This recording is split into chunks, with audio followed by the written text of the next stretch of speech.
Mesdames, Messieurs, petit point d'actualité côté VTC, il s'est passé pas mal de choses ces dernières semaines, notamment des réunions de négociation avec les plateformes numériques, les mobilisations, mais aussi donc des courriers maintenant des différents ministres et un échange avec la DGITM. Vous savez, beaucoup de personnes ont des difficultés pour renouveler leur carte VTC, les délais sont très longs, mais aussi l'attestation du registre des VTC. Donc vous voyez, mobilisation des chauffeurs VTC, une vidéo qui était sur TikTok qui a duré 3-4 heures. Vous étiez nombreux, on a bloqué donc le centre d'examen, beaucoup de personnes issues du pôle emploi, des personnes qui tombaient dans le piège, dans la fable de l'ubérisation, pensant qu'ils allaient générer de gros chiffres d'affaires et se sortir de la précarité, sauf que la CMA contribue à la précarité. On a vu des personnes qui ne comprenaient pas, on a pu discuter avec eux, on a pu échanger dans la bienveillance. Ça a permis justement de bloquer aussi la circulation. Je remercie à tous les Lillois. Et le report de l'examen au 30 septembre, on a été reçu par le président de la CMA, comme vous le voyez, le président de la CMA qui nous a reçus. Il voulait absolument comprendre pourquoi on avait enclenché ce type d'opération. Il voulait remonter les informations des immatriculés du département du Nord et écrire un courrier au préfet et au ministre pour les sensibiliser sur ces opérations qui vont continuer. Donc, et j'espère qu'on va nationaliser tout ça. Je reviens sur les courriers aussi des ministres, comme vous le voyez, je ne peux pas vous rendre public ces courriers-là, mais je peux vous expliquer ce qui est marqué là-dedans. Donc une note concernant le rattachement pour dire aux plateformes de mettre fin donc la commercialisation et donc aussi publicité autour du rattachement, voilà, au risque encouru d'utiliser de faux indépendants, donc un rappel à la loi, rien d'autre.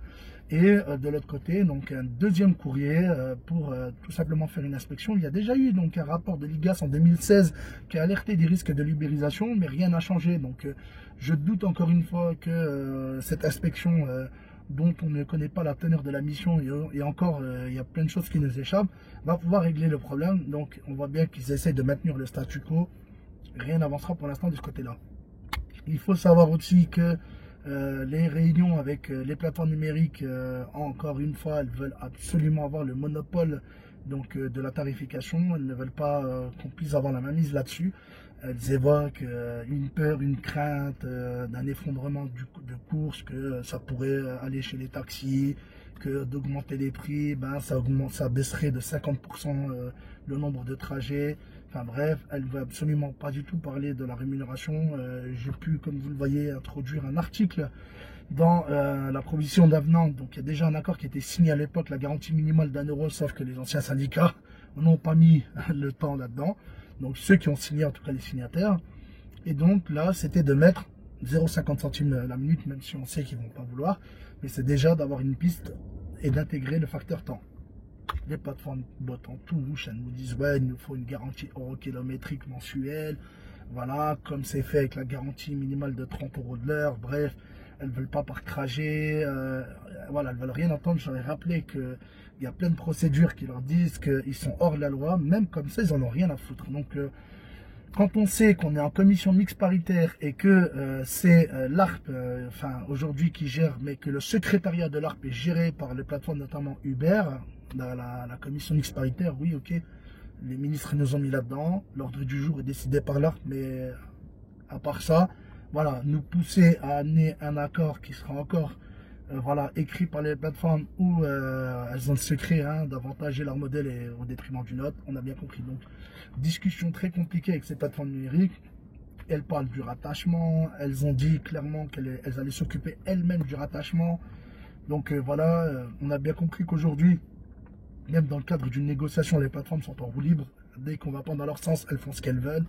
Donc s'il y a des propositions qui arrivent, je vous le dis, ça viendrait des plateformes comme elles savent le faire, en roue libre comme d'habitude. DGITM, on a discuté avec la DGITM, enfin en tout cas notre organisation, on a saisi la DGITM et elle va nous faire un retour cette semaine concernant les délais trop longs de renouvellement de carte. En tout cas, ils vont prioriser à partir de maintenant tous ceux qui sont en renouvellement de carte, donc seront prioritaires. Dans toutes les préfectures, il y a une note qui sera donc envoyée. Concernant le registre des VTC, même chose, tous ceux qui sont en renouvellement d'attestation seront prioritaires par rapport aux nouveaux, ce qui est normal, parce qu'ils ont déjà une activité en cours, ils ont déjà des charges à payer, donc voilà. Il y aura un retour donc, de la DGITM cette semaine là-dessus. La dernière chose que je peux vous dire, c'est que la proposition qui a été faite par EFO, notre organisation, de mandater un expert a été acceptée par l'ARC. c'est quoi? C'est de faire un compte de résultats, parce que le compte de résultats est donc du coup pas accepté par les plateformes, soi-disant à 80, c'est pas possible. Eux, ils disent 0,70 km, à mourir de rire. Donc du coup, c'est de mandater un expert qui a été accepté indépendamment des OS et indépendamment des plateformes numériques. Une question de neutralité pour éviter de dire que voilà, l'expert serait plutôt orienté plateforme et j'en passe. Donc il va falloir surveiller là-dessus. On est en train de monter le cahier des charges. En tout cas, on appliquera toutes les organisations majoritaires qui sont du coup dans le dialogue social. Tout ce que je peux vous dire, c'est qu'il y a des choses à venir. Vous savez, il y a des décisions de justice aussi qui vont tomber très prochainement. Il y a beaucoup de chauffeurs qui ont été requalifiés. Toutes mes félicitations à tous les chauffeurs VTC qui ont été requalifiés. Vous avez toujours la possibilité de déposer un dossier sur vtcjustice.fr, donc vtcjustice.fr, et vous pouvez avoir un retour très prochainement, très vite des avocats. Merci à vous et je vous le dis, continuons à œuvrer ensemble pour le bien-être des chauffeurs.